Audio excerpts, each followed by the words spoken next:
Okay, so in terms of the tools for this job, I have an assortment of knives here. What I usually like to go with, I go with a 4-inch knife, a 6-inch knife, and I also have a 10-inch knife. General purpose, I usually use a 6-inch for when I'm applying the joint compound. The 4 I more or less use to pull the joint compound out of the bucket. It's just a little bit easier to get in there and scoop it out. And the 10-inch for this job, I might use this for some feathering and some of the finish work towards the end of putting the coats on. I also have a 12-inch mud pan. I prefer using a mud pan over a hawk. That's personal preference. And we also have paper tape. I'm going to use the paper tape as opposed to the mesh tape. I always find I get a smoother joint by using this, but again, personal preference. If you feel better using the mesh, go ahead and do that. Okay, now as far as the mud goes, usually the general rule is you thin it down with some water. My personal preference when applying it to a ceiling is I like using it to the consistency that it is when you get it from the factory. So I'm not going to add any water to this today. Reason for that being, gravity is going to be wanting to work against you. It's going to want to be pulling the joint compound down off the ceiling. A little bit thicker, you're going to see a little bit less of that, which means you're going to do less sanding later on. Okay, so what I'll basically do is I'll start by just mixing it up just a little bit inside the bucket here. Then I'll take a generous amount and just put it into my mud pan. So another reason why I like using the mud pan, as you can see, it's very easy to clean your knife off when you're doing your work. Primary reason, you can see when we start using our container to clean the knife off, you see all that buildup that we just got in here? Now what happens with this buildup, even a small amount of it, when you go ahead and put the lid back on, basically anything that's not in this mass of mud on the bottom of this, all this stuff is going to want to start to dry along the lip of this container here. And what's going to happen is when you go ahead and start doing your second coat and you get your mud ready and you get it out of here, you're going to wind up with all that crusty stuff on your knife with the mud. You're going to go ahead and apply this to your drywall and you're going to start raking it across and getting all sorts of lines and imperfections in your finished work. Obviously something you don't want. That's why I never like scooping directly out of the bucket and putting it onto the drywall or the ceiling or whatever you happen to be working on. I always work out of this. And anything I have left in this pan goes right in the garbage. I don't dump it back in here. We want to make this as quick a process as possible. So anything we can do to avoid any problems down the road, do it now. Don't scoop directly out of this bucket. Always use a mud pan, or if you prefer, a hawk. Okay, I wanted to show you guys this here real quick. When I ripped the tape off this joint originally, I made sure I ripped off the entire piece of tape, all right? You would think that before you started this, you'd want to run your knife down the corner here and then just, rip the ceiling off so you don't damage the wall. I want this recess to be here when I rip that tape off. And what that's going to allow us to do is lay the new piece of tape and the mud into that, creating a smoother joint here when we're finished. If we laid it right on the surface of this existing drywall, we would then have a lot more feathering we'd have to do on this joint here to get this wall smooth up to the corner. By having that recess there, it's going to make our finishing a lot easier.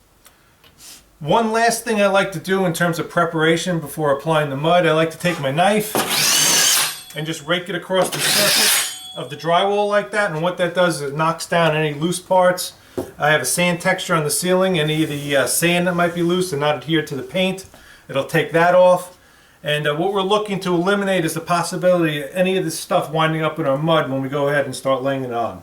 So again, just a couple quick drags of it. We can even do the surface of the wall here to get anything off that might be hanging, and you'll be good to go. Alright, so I went ahead and I switched over to my 6-inch knife now.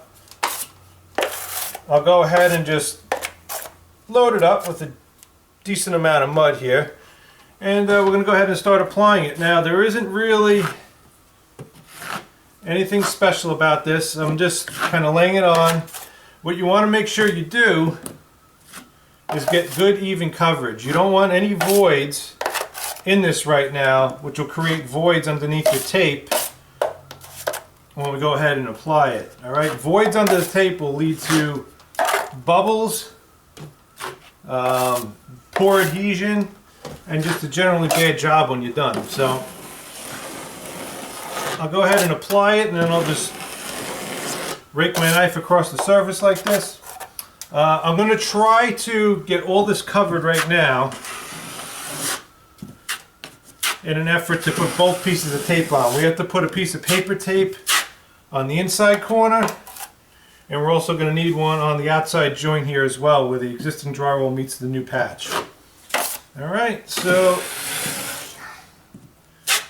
just take your time. This mud doesn't dry overly quick. We can work with it for a little bit before it dries up on us.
Now, one thing I wanted to point out is that you don't have to make this look perfect at this point, because this is just, like I said, basically applying it so we have enough on here for the tape to adhere to the surface. Alright, this is by no means a finished coat right now. We're going to be running our knife back across this a few times before we're done. So I'll give you a close-up of this in a second. And like I said, you're going to see it's not too pretty at this point.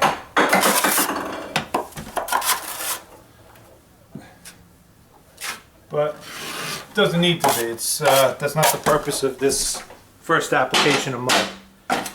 Alright, so you can see this is the first coat of mud on here before we go ahead and lay the tape in. Not pretty, but it's doing the job. Like I said, it's just going to hold our tape into place. Okay, so what I like to do first with the tape is just measure out how much I'm going to need, and what I'll do is I'll go ahead and rip it off the roll at that point. Just has to be approximate. It's a little bit easier to work with the tape without the actual roll itself attached to it. So I'll go ahead and rip that off. And what you want to do is take your tape and you're going to just fold it right on the crease. Alright, just like that. You just run your fingers across it.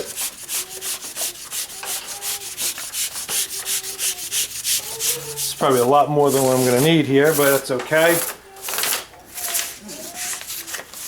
And like I said, that's what you're aiming for with this when you get this folded. Alright? I am now going to take it.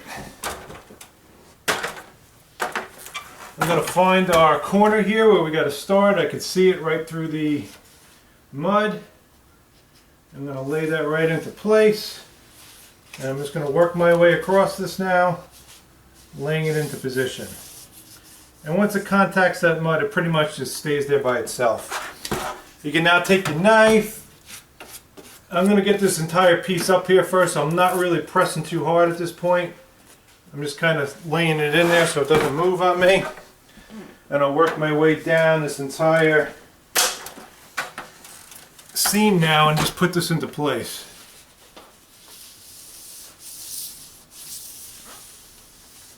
And you can see I definitely have too much. What I'm going to go ahead and do is just see where I want to rip this off. Just hold your knife into position and just give it a rip. Okay, once we have that corner in place, again, I didn't take my knife and finish it out yet. I want to apply the other piece of tape now, the flat piece, on the other seam. That way we can run our knife across this and get both these joints done at once. Alright, now same thing here. I'm just going to take the tape And make sure I'm centering it on the seam and just run it right down the entire repair.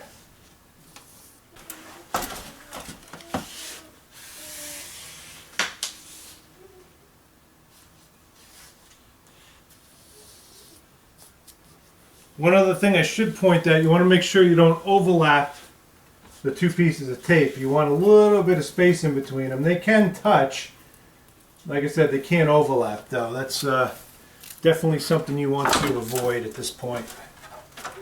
Now, if it's not exactly perfect, what you can go ahead and do is you can peel it off and reposition it if you have to. It's really not going to harm anything at this point.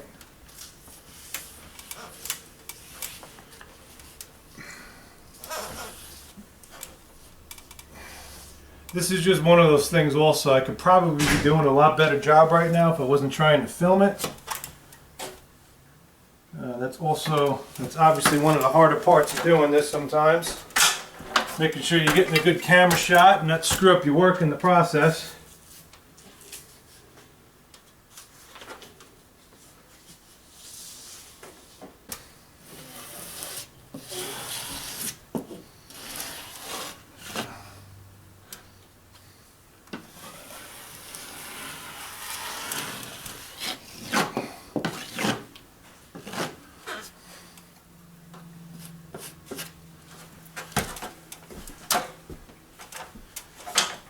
Okay, so we have our tape into position now for the most part. Again, very ugly looking at this point. We're going to go ahead and start pressing into place now with a knife. Now you want to make sure you have your mud pan with you because you're going to get a little bit of ooze out on the outer edges of this when you're squeezing out the joint. So I'm applying moderate pressure now to the knife. And I'm basically looking to just smooth the joint out now. You want to feather the edges as much as you can at this point. The more mud you remove, again, you don't want to remove too much, and the more feathering you do at this point will be less sanding you have to do after the first coat dries.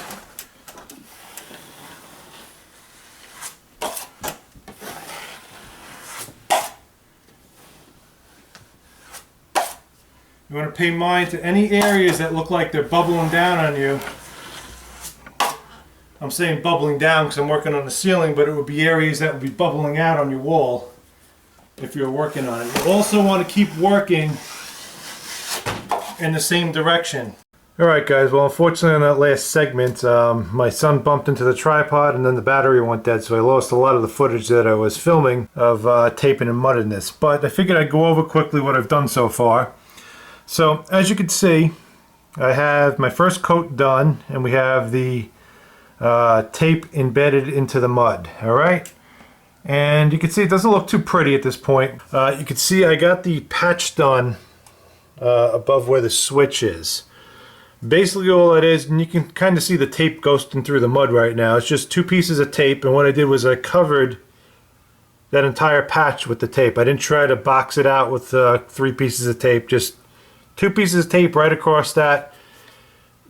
You know, put mud on first, put the tape on, and then do pretty steady pressure right across that with your knife so that the mud oozes out the sides and the ends of your tape pieces under there. And you'll do a pretty decent job of embedding that in there where you have a shadow there, but I don't know if you can see that, but for the most part it's pretty flat with the existing surface of the drywall right now. So our second and probably our third coats will mask that completely where it'll be hidden. Okay, so looking at the ceiling now at the repair, you can see our 2 pieces of tape. We have our outer piece of tape here that's laying flat on the ceiling. And then we have a piece of tape that we put in the corner. And you can see all the little imperfections again. We have it's like a 200 watt or 250 watt halogen bulb shining onto this now. So it's picking up everything that it sees. I also wanted to touch on that taper that I cut on the edge of the drywall originally. And you remember I told you that the tape and the mud were going to shrink into it, make it a little easier to feather. And you can see it's already starting, how the tape and the mud is getting sucked into that recess. and you don't have any ridge there where those two pieces of drywall meet. In essence, when we come and skim coat this again, it's going to fill that little recess up. You're not going to notice it one bit. The way you feather this properly is when you're running your knife across this. I keep my finger on this edge of the knife, basically pressing the knife tight against the existing drywall, and very light pressure on the part that is being repaired, so our patch. And the idea is that by putting more pressure on this side, which is in contact with this part of the ceiling, you're tapering down this edge of the mud to the existing surface, all right? The more of a taper you have here, less sanding you're gonna have to do in the next step. So that pretty much wraps up day one in terms of the mud. I'll have to admit, it looks very rough at this point. It's not gonna look perfect. Main objective, the start of this project, is just to embed the tape into the joints and call it a day.